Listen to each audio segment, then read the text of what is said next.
제 이름은 박영희, 올해 72입니다. 제가 이 이야기를 들려드리는 곳은 강원도 평창의 한적한 산골 마을이에요. 눈을 뜨면 산이 보이고 바람이 불면 나무집 소리가 먼저 인사를 건네오는 곳이죠. 지금은 참 평화롭고 조용하게 살아가고 있지만 불과 2년 전까지만 해도 저는 대구의 한 복잡한 신도시 아파트에 살고 있었습니다. 아들, 가족과 함께였죠. 남편은 제가 쉰이 되기도 전에 떠났습니다. 폐암이었습니다. 짧은 투병 끝에 그렇게 눈을 감았고 저는 그 순간부터 혼자가 됐습니다. 남들 같으면 이제라도 자기 삶을 살아보겠다고들 하겠지만 저는 그럴 수 없었습니다. 아들 정민이가 아직 대학생이었거든요. 남편의 빈자리를 채울 새도 없이 저는 아침 저녁으로 일터에 나가야 했습니다. 식당 주방에서, 청소 용역에서, 백화점 시식 코너에서 정말이지 안 해본 일이 없었어요. 그렇게 몇 년을 악착같이 살아낸 끝에 아들은 졸업하고 직장에 취직을 했고 결혼까지 하게 됐습니다. 처음 며느리를 봤을 때 저는 참 마음에 들었어요. 요즘 세상에 보기 드물게 예의 바르고 웃는 얼굴이 곱고 또 무엇보다 제 아들을 많이 좋아해 주는 것 같았거든요. 아이고, 이제 좀 편하게 살아보나 싶었죠. 결혼하고 2년 뒤 손자 도윤이가 태어났습니다. 정말 말로 표현할 수 없이 기뻤어요. 제가 손으로 다 키운 정민이가 이제는 아빠가 되다니. 그때부터 저는 다시 한번 마음을 다잡았습니다. 그래, 이 집안의 기둥은 나다. 내가 버텨야 한다. 그렇게 스스로 다짐하고 또 다짐했어요. 그즈음부터 아들 부부와 함께 살기로 했습니다. 며느리가 워킹맘이라 평일 낮에는 아이를 맡길 곳이 필요했거든요. 누가 먼저 말하지 않아도 저는 당연히 도윤이를 제가 봐야 한다고 생각했어요. 어릴 때부터 가족을 위해 희생하는 것이 제 숙명처럼 느껴졌으니까요. 아들은 그렇게 저를 설득했죠. 엄마, 이참에 우리 집에서 같이 살아요. 도윤이도 엄마가 봐주시면 좋고 엄마도 혼자 계시는 것보다 낫잖아요. 저는 흔쾌히 고개를 끄덕였습니다. 혼자 지내는 시간이 점점 버거워지던 참이었고 무엇보다 손자와 함께 지낼 수 있다는 게 기뻤어요. 그렇게 시작된 동거 생활은 처음엔 정말 행복했습니다. 매일 아침 누구보다 먼저 일어나 아침을 준비했습니다. 아들은 된장찌개를 좋아했고 며느리는 깔끔한 샐러드와 식빵을 더 선호했어요. 저는 둘 다 맞춰주고 싶었습니다. 도윤이는 아직 어려 이유식을 직접 만들어 먹였고 베네쩌고리에서부터 속삭이 하나까지 손으로 빨았죠. 그때까지만 해도 며느리 지수는 저를 많이 챙겨줬어요. 어머니, 늘 감사해요. 어머니 없었으면 저 정말 못 버텼을 거예요. 그렇게 말하며 간식도 챙겨주고 명절 때는 어깨를 주물러 주기도 했습니다. 그럴 때면 우리 며느리 참 괜찮다고 생각했죠. 저는 또다시 희망을 품었어요. 이제는 가족이 전부 모여 함께 행복해질 수 있을 거라고. 하지만 시간이 흐르면서 조금씩, 아주 조금씩 이상한 기류가 느껴지기 시작했습니다. 처음에는 눈치를 잘 못 챘어요. 제가 말을 걸었을 때 짧게 대답하거나 아예 못 들은 척 지나가는 일이 잦아졌습니다. 아, 오늘 기분이 좀 안 좋나 보다 하고 넘겼죠. 그러다 나중에는 대놓고 제 말에 반박하거나 제가 뭔가 조언을 하면 요즘은 그렇게 안 해요. 어머니하고 처내는 일이 늘었습니다. 어느 날이었습니다. 도윤이가 고열에 시달릴 때였어요. 저는 옛 방식대로 배를 따뜻하게 해주고 생강차를 끓여 먹였습니다. 옛날에 정민이 키울 때도 그렇게 했거든요. 그런데 지수가 아이를 안고 나오며 소리쳤습니다. 어머니, 지금이 무슨 조선시대예요? 그런 민간요법 말고 병원 데려가야죠. 그 말이 틀린 건 아니었지만 그 안에 담긴 무시의 뉘앙스는 너무나도 날카로웠습니다. 그날 밤 저는 혼자 방에 앉아 오래도록 울었어요. 내가 뭘 그렇게 잘못했는가 생각도 많이 했습니다. 그 일 이후로 저는 말을 아끼게 됐고 며느리의 눈치를 보며 살게 되었습니다. 뭐든 혹시 또 오지랖이라 욕먹을까 싶어서 행동 하나도 조심스러워졌죠. 도윤이에게 간식을 하나 줘도 옷을 갈아입혀도 항상 이렇게 해도 되나? 스스로에게 먼저 물어봐야 했어요. 제가 준비한 반찬이 며느리 입맛에 안 맞는 날이면 요즘 이런 음식은 잘 안 먹어요라며 미뤄두기도 했습니다. 저는 그런 반응에도 괜찮은 척 웃었습니다. 나이 든 사람의 입장에서 구시대적인 방식이 불편할 수도 있다는 생각도 했어요. 하지만 점점 저 스스로가 거추장스러운 존재로 변해간다는 느낌을 떨칠 수 없었습니다. 결정적으로 제 마음이 무너진 건 어느 날 도윤이가 엄마가 할머니 잔소리 많대요라고 말한 순간이었습니다. 아이는 그저들은 말을 순수하게 전했을 뿐이었겠지만 그 말은 제 가슴에 칼처럼 박혔습니다. 저는 잔소리를 한 게 아니었습니다. 그저 도윤이가 잘 자라기를 바라는 마음에 한마디 거둔 것뿐이었어요. 그날 이후 저는 스스로를 돌아봤습니다. 내가 진짜 잔소리쟁이 노파가 된 걸까? 혹시 내가 정말 쓸모없는 존재가 된 건 아닐까? 이런 생각이 꼬리에 꼬리를 물며 이어졌고 저는 점점 침묵 속으로 숨어들게 되었습니다. 가족의 눈치를 보며 숨죽이고 살아야 하는 매일. 그게 제 황혼의 시작이었습니다. 그날은 다른 날과 크게 다르지 않은 평범한 오후였습니다. 도윤이는 유치원에 가 있고 며느리 지수는 급히 외출을 해야 한다며 외출복을 챙겨 입고 나갔습니다. 어머니, 3시간이면 들어올게요.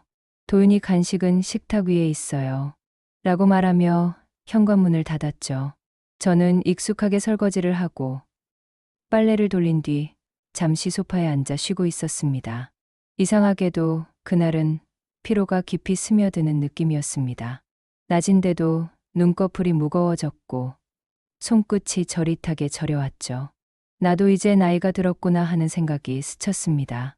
그 순간 소파 옆 테이블에서 진동 소리가 들렸습니다. 지수의 노트북이었습니다. 그녀가 급히 나가느라 닫지 못한 채 열린 상태로 놓여 있었고 화면엔 메신저 알림창이 떠 있었습니다. 저는 원래 남의 사생활에 관심도 없고 그렇게 엿보는 성격도 아니었지만 그날은 참 이상하게도 눈길이 닿은 그 창을 외면할 수 없었습니다. 알림창에 적힌 문장은 단 한 줄이었지만 제 세계를 송두리째 흔들어 놓았습니다. 오늘도 그 감시견이 집에 있어서 진짜 숨막혀 죽겠음. 내 인생이 어디 갔는지 모르겠어. 감시견. 그 단어를 이해하는데 몇 초가 걸렸습니다. 처음에는 믿지 못했습니다. 내가 잘못 본 게 아닐까? 아니면 다른 사람 얘기를 한 걸까? 하지만 대화창을 스크롤하자 더 많은 문장들이 쏟아졌습니다. 우리 시어머니 진짜 눈치 없는 편. 조용히 있어줬으면 좋겠어. 애 좀 키운 거 가지고 유세야. 시대가 어느 땐데 아직도 생강차 타고 있더라. 나중에 요양원 보내려면 눈치 안 주게 천천히 준비해야겠지? 숨이 막혔습니다. 그대로 노트북을 닫으려다 손이 떨려 키보드에 손을 얹을 수도 없었습니다. 심장이 너무 빠르게 뛰었고 그 자리에 그대로 주저앉고 말았습니다. 입안이 바싹 말라 아무 말도 나오지 않았습니다. 머릿속이 복잡하게 얽혔습니다. 방금 본 글들이 현실이라는 것을 받아들이기가 너무나 힘들었습니다. 지금까지 지수는 매일같이 저에게 웃으며 어머니 덕분에 살아요. 어머니가 도윤이 봐주셔서 너무 감사해요라고 말해왔는데 그 모든 말이 거짓이었다는 걸 이제서야 깨달았습니다. 더 끔찍했던 건 그런 대화를 며느리가 친구들과 공유하고 있다는 사실이었습니다. 나라는 인간은 그 사람들 사이에서 감시견, 눈치 없는 늙은이, 처리해야 할 짐으로만 존재하고 있었던 겁니다. 그 자리에 한참을 앉아 있었어요. 가슴이 저리고 눈물이 나올 듯 말 듯 했지만 그마저도 허락되지 않는 것 같았습니다. 슬픔보다 더 먼저 찾아온 건 분노였습니다. 하지만 이상하게도 그 분노는 터져나오지 않았습니다. 차갑게, 아주 조용하게 제 안에서 타오르고 있었어요. 그날 저녁, 지수는 아무 일 없었다는 듯 돌아왔습니다. 저는 평소처럼 저녁을 준비했고, 도윤이에게는 평소처럼 웃으며 우리 도윤이 배고팠지? 라고 물었습니다. 하지만 제 안에서는 완전히 무언가가 무너지고 있었습니다. 지수는 식탁에 앉으며 말했습니다. 어머니, 오늘 도윤이 유치원에서 뭐 배웠는지 아세요? 할머니가 제일 좋아하는 사람이라고 썼대요. 그 말을 듣는 순간 저는 무표정하게 웃으며 고개를 끄덕였지만 마음속에선 소리를 지르고 있었습니다. 네가 그 아이에게 뭐라고 가르쳤기에 그런 말을 하게 했을까? 내가 내 이름을 감시견이라 부르던 그 입으로? 저는 그날 밤 잠을 이루지 못했습니다. 천장을 바라보며 수만 가지 생각이 들었죠. 지금까지 참은 게 헛수고였던 건가? 내가 가족이라 믿었던 사람들이 내 진심을 이런 식으로 짓밟고 있었던 건가?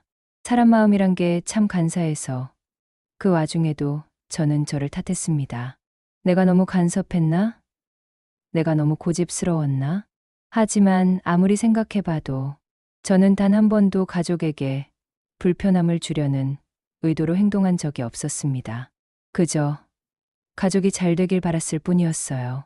다음 날, 저는 평소보다 더 조용하게 행동했습니다.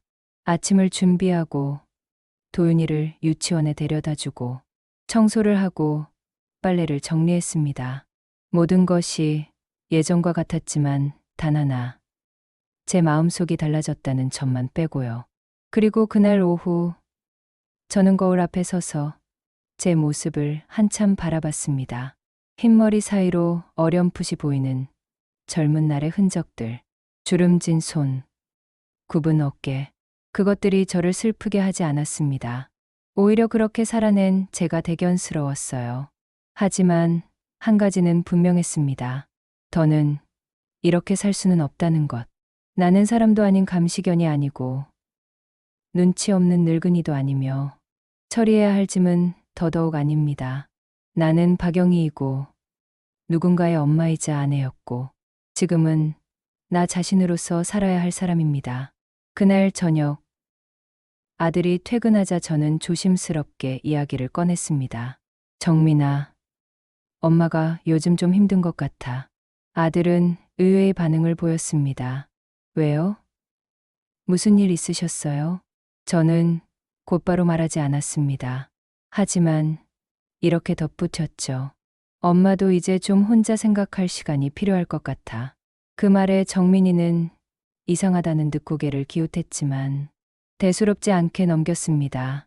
그 순간 저는 확신했습니다.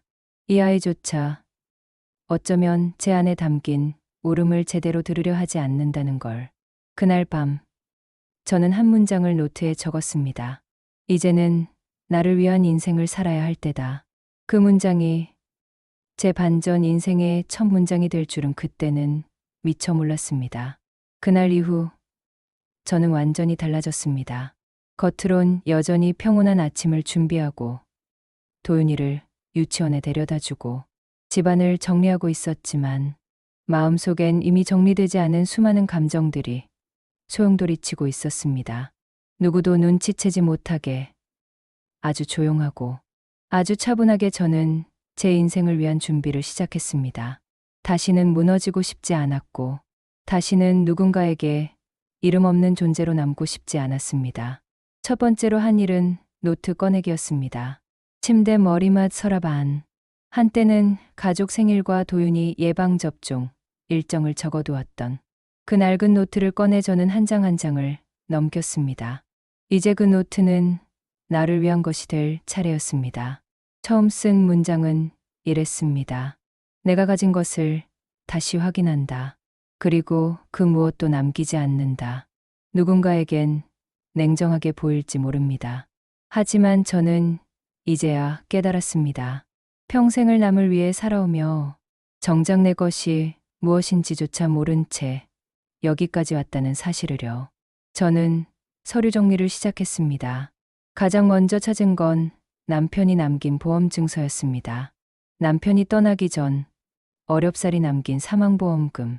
그 돈은 그대로 제 명의로 돼 있었고, 일부는 정기예금, 일부는 적금으로 나눠져 있었습니다. 잊고 지낸 사이 불어난 이자는 생각보다 컸습니다.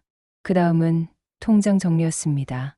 서랍 속 봉투에 담겨 있던 오래된 통장들을 하나하나 펼치며 잔액을 확인했습니다.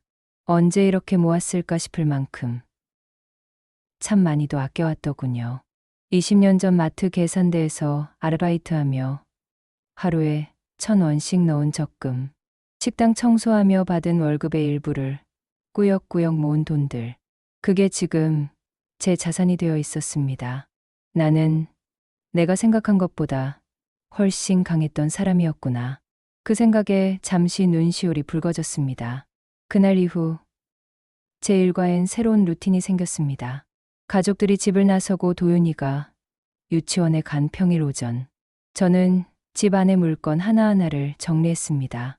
남편의 사진, 도윤이가 그린 그림, 오래된 수첩들, 모든 걸 쓸어 담아 상자에 넣었습니다. 그 중에는 며느리가 선물했던 머플러도 있었죠. 처음 받았을 땐 얼마나 감동했던지. 하지만 지금은 그 머플러가 목을 조이는 끈처럼 느껴졌습니다. 차가운 거짓말의 선물이었으니까요. 그리고 어느 날 저는 큰 결심을 하고 집을 나섰습니다. 은행으로 향한 것이죠. 평소 거래하던 동네 지점이 아닌 대구 시내 중심가에 있는 본점으로 갔습니다.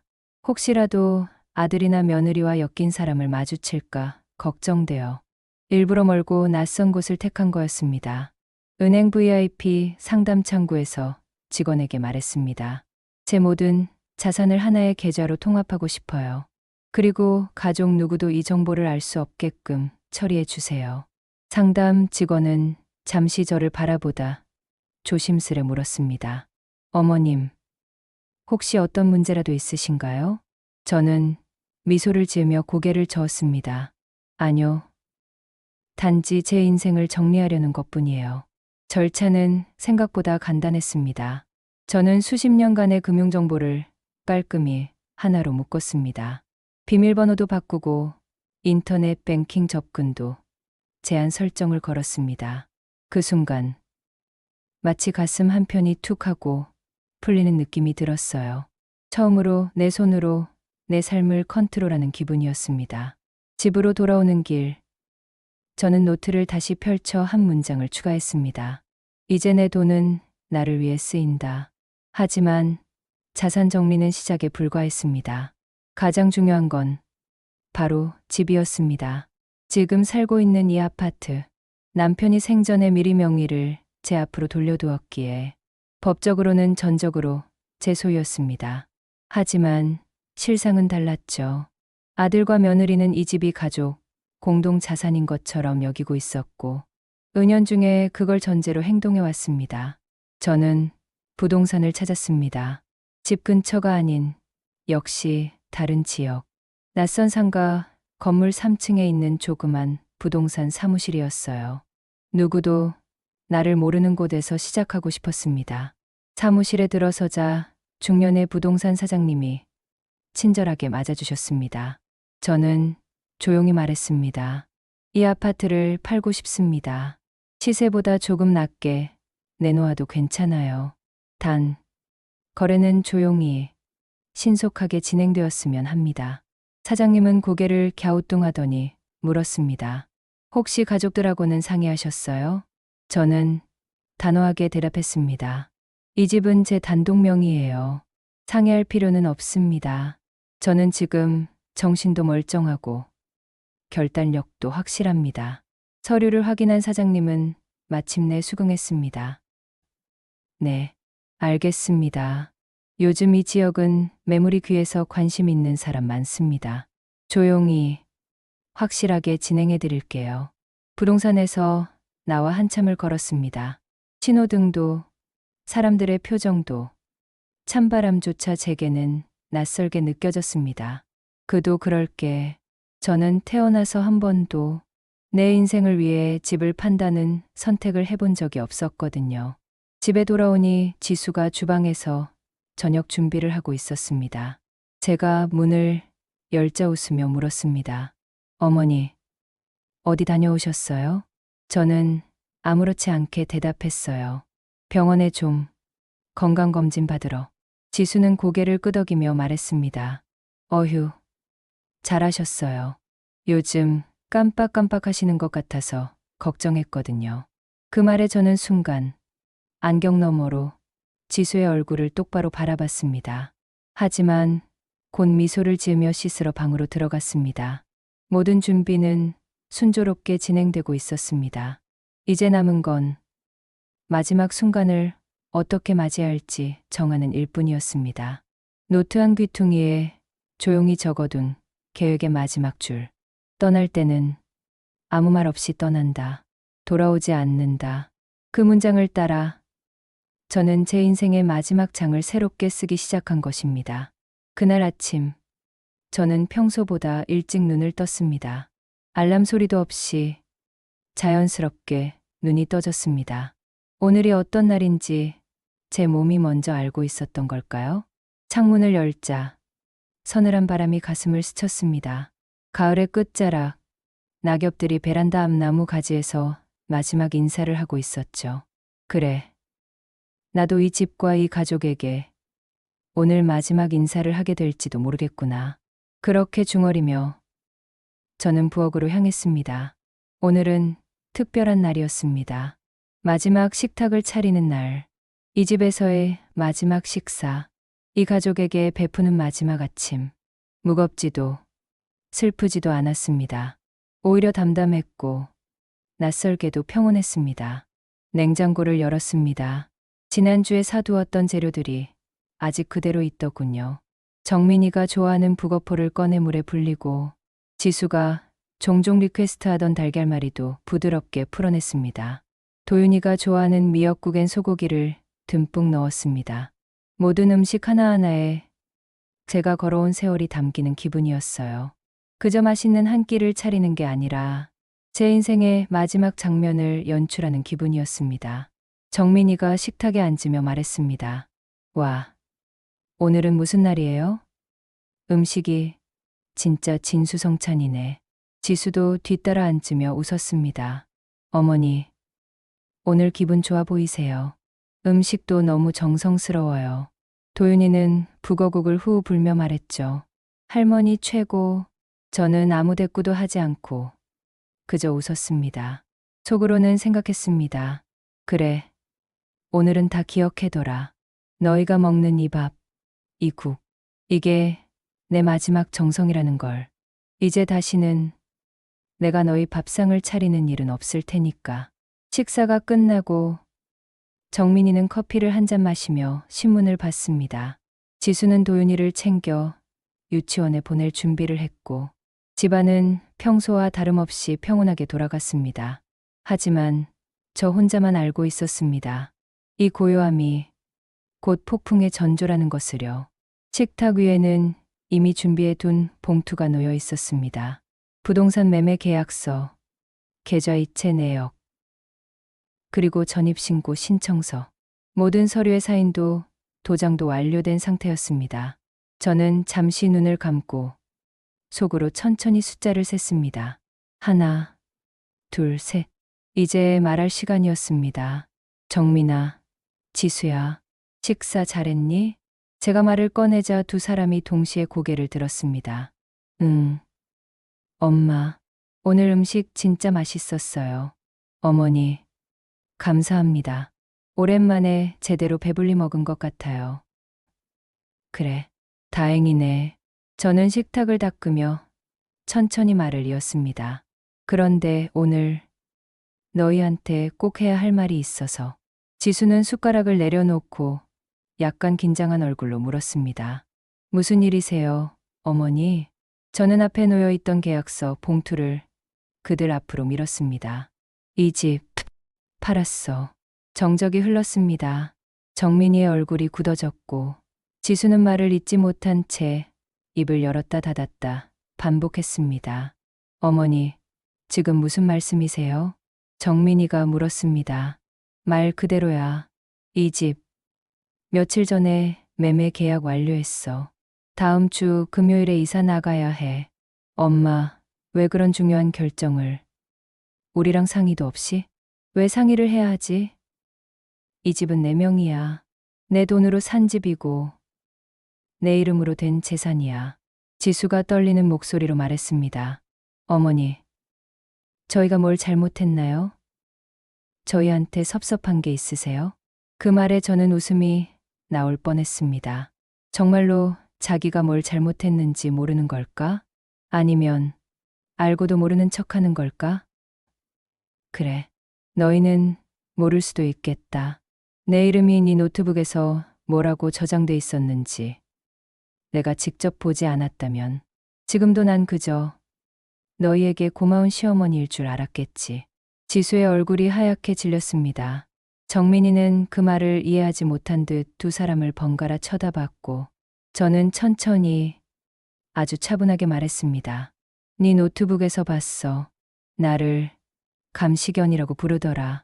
친구들하고 나를 험담하는 대화도 봤고 그 순간 난 깨달았어.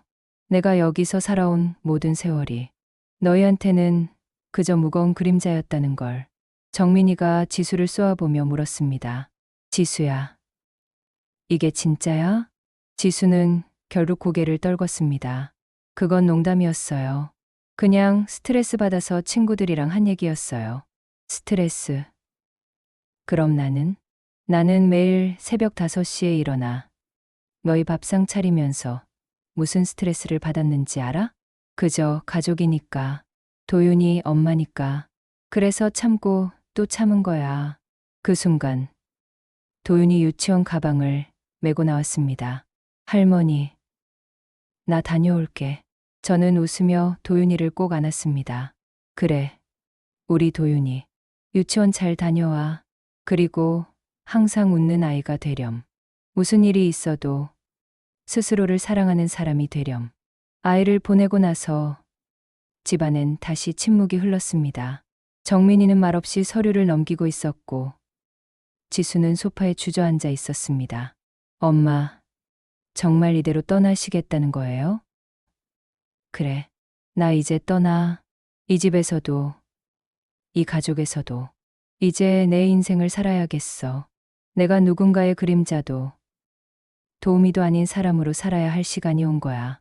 지수가 울기 시작했습니다. 어머니, 죄송해요. 정말 한 번만 용서해 주세요. 다신 그런 말 안 할게요. 진심이에요. 저는 고개를 저었습니다. 이건 용서의 문제가 아니야. 존중의 문제야. 너는 나를 사람으로 대하지 않았어. 그러면서 가족이라는 이름 뒤에 숨었지. 정민이는 벽에 등을 기대고 말했습니다. 엄마, 도윤이는요? 도윤이는 어떻게 해요? 걔는 할머니를 제일 좋아하잖아요. 저는 눈을 감았습니다. 나도 그 아이를 사랑해. 정말 사랑해. 하지만 사랑한다고 해서 내가 여기 있어야 할 이유는 없어. 내가 떠난다고 해서 도윤이 인생이 무너지진 않아. 그 아이는 너희가 책임져야 할 아이야. 그날 밤 저는 짐을 쌌습니다. 몇 벌의 옷, 남편 사진 한 장, 그리고 노트 하나. 그게 전부였습니다. 정민이와 지수는 끝내 말리지 않았습니다. 아니, 더는 그럴 자격이 없다는 걸 그들도 알고 있었던 겁니다. 다음 날 새벽, 저는 이 집을 떠났습니다. 누구보다 열심히 살아낸, 그러나 누구에게도 진심으로 인정받지 못했던 한 여자의 마지막 식탁을 뒤로하고 말입니다. 그날 아침, 저는 평소보다 훨씬 가벼운 몸으로 집을 나섰습니다. 비록 제 등에 짊어진 여행 가방은 꽤 묵직했지만 제 마음은 말도 안 되게 가벼웠어요. 마치 수십 년 동안 입고 있었던 무거운 외투를 벗어던진 느낌이었습니다. 제가 향한 곳은 강원도 평창의 한 작은 전원주택이었습니다. 예전부터 막연하게 동경하던 곳이었죠. 바다가 보이진 않았지만 산과 들, 하늘과 바람이 가득한 곳. 아무도 저를 시어머니라 부르지 않고 아무도 제가 몇 시에 일어났는지를 체크하지 않는 곳. 그런 곳이 필요했습니다. 첫날 밤, 저는 조그만 방에 누워 창문을 열었습니다. 찬바람이 스르르 커튼을 흔들고 풀벌레 소리가 귓가를 간지렸습니다. 눈물이 났습니다. 그 눈물은 미안함도, 분노도, 후회도 아닌 해방감이었습니다. 살면서 처음으로, 정말 처음으로 이건 나만을 위한 공간이라는 걸 느낄 수 있었어요. 그날 이후 저는 진짜 나답게 사는 법을 하나씩 배워갔습니다. 아침이면 햇볕 따라 일어나고 따뜻한 물에 손을 담그며 고구마를 씻고 찜기에 넣어 하나씩 쪄먹는 시간이 얼마나 소중한지 몰랐습니다. 도시에서의 시간은 늘 누군가를 위한 하루였죠. 누가 밥을 먹었는지, 누가 아팠는지, 누구 기분이 상하지 않도록 말끝을 어떻게 다듬어야 하는지를 생각하며 보냈습니다. 그런데 이제는 내가 먹고 싶은 걸 먹고, 내가 보고 싶은 드라마를 보고, 내가 걷고 싶은 길을 걷는 하루가 주어졌습니다. 평창 읍내에는 조그마한 도서관이 하나 있었습니다. 그곳에서 처음으로 독서 모임이 열린다는 전단지를 보고 용기 내어 나가봤죠. 그날 만난 사람들은 저와 비슷한 사연을 가진 이들이 많았습니다. 남편 병수발만 10년 했어요. 며느리가 저랑 말 한마디도 안 하고 살았어요. 어느 날 보니까 제가 이름이 아니라 할망이더라고요. 그들의 이야기를 들으며 나는 혼자가 아니었구나. 그런 생각이 들었습니다. 우리는 각자의 자리에서 묵묵히 참고 살아왔지만 결국 언젠가는 그 인내심도 바닥이 난다는 걸. 그리고 그 후에야 비로소 진짜 인생이 시작된다는 걸 깨달았죠. 그 모임을 통해 저는 새로운 친구를 만나게 되었습니다. 이름은 임순덕 할머니. 저보다 3살이 많았고 말이 참 따뜻한 분이었어요. 박 할머니, 나이 들수록 좋은 건 눈치 안 보고 살 수 있다는 거야. 눈치 봐서 뭐해. 벌써 70 넘었는데. 그 한마디에 저는 얼마나 웃었는지 몰라요. 순덕 할머니와 저는 매주 산책을 다녔고 근처 재래시장도 함께 가고 가끔은 단둘이 막걸리도 한잔했습니다. 이따금 전화가 울렸습니다. 모르는 번호. 혹시 정민이, 지수? 그럴 때마다 저는 핸드폰을 내려놓았습니다. 받지 않았습니다. 제가 그 번호를 받지 않는 건 미움 때문이 아니었습니다. 오히려 다시는 미움이라는 감정조차 들지 않도록 거리두기를 하고 싶었던 거예요. 가끔은 도윤이가 떠올랐습니다. 마지막으로 안아준 그 따뜻한 품. 할머니 최고라며 웃던 얼굴.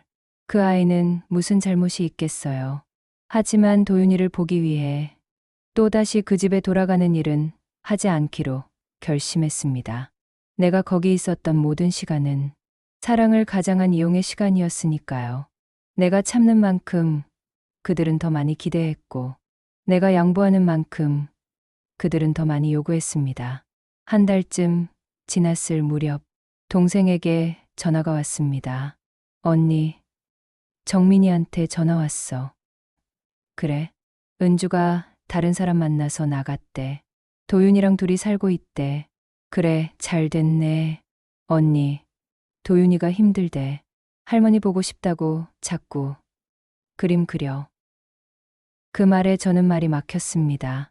가슴 어딘가가 벌겋게 벗겨지는 느낌이 들었죠. 하지만 저는 꾹 참고 말했습니다. 그래도 난 안 돌아가. 돌아간다고 해서 그 집이 바뀌는 건 아니니까. 며칠 뒤 또 전화가 왔습니다. 이번엔 정민이었습니다. 목소리가 많이 지쳐 있더군요. 엄마, 죄송해요. 정말 진심으로 죄송해요. 그때 그 말들, 그 행동들, 이제서야 다 후회돼요. 저는 아무 말도 하지 않았습니다. 그리고 조용히 말했습니다. 정민아, 후회는 네가 할 일이야. 나는 이제 후회 안 해. 그리고 다시는 그 집으로 돌아가지 않아. 그날 밤 처음으로 긴 꿈을 꿨습니다. 어릴 적 우리 집 마당에서 엄마가 콩을 까던 장면. 남편과 처음 만났던 역전 앞 골목길, 그리고 정민이가 처음 엄마라고 부르던 순간, 그 모든 순간들이 마치 영화처럼 스쳐 지나가고 마지막 장면은 지금의 저였습니다. 산책길에서 웃고 있는 진짜 박영희. 그 꿈을 꾸고 나니 확신이 들었습니다. 나는 지금 제대로 살고 있는 중이라는 걸. 이따금 도윤이 생각이 나면 그 아이를 위한 편지를 한 장 씁니다. 보내진 않아요. 그저 제 노트에 적어 놓습니다. 우리 손주 도윤아, 사랑해. 하지만 할머니는 이제 할머니로만 살고 싶지 않아. 나도 나로서 살아야 하니까. 언젠가 네가 커서 이 말을 이해해 줬으면 좋겠다. 시간은 그렇게 흘렀습니다. 매일 아침 산책을 하고, 오후엔 평상에 앉아 책을 읽고, 저녁이면 이웃과 된장찌개를 나눠 먹으며 웃고 떠듭니다. 처음에는 혼자라는 게 낯설고 외로울 거라 생각했지만 지금은 오히려 누구보다도 풍요로운 삶을 살고 있다는 생각이 듭니다. 어느 날 읍내 복지관에서 사진 동호회가 생겼고 저는 카메라를 들고 다니기 시작했습니다. 산, 들, 바람, 길, 그리고 내 얼굴. 처음으로 내가 웃고 있는 사진을 찍었고 그 사진을 집벽에 붙여 놓았습니다. 그리고 그 아래 이렇게 적었습니다. 나는 이제 나답게 산다.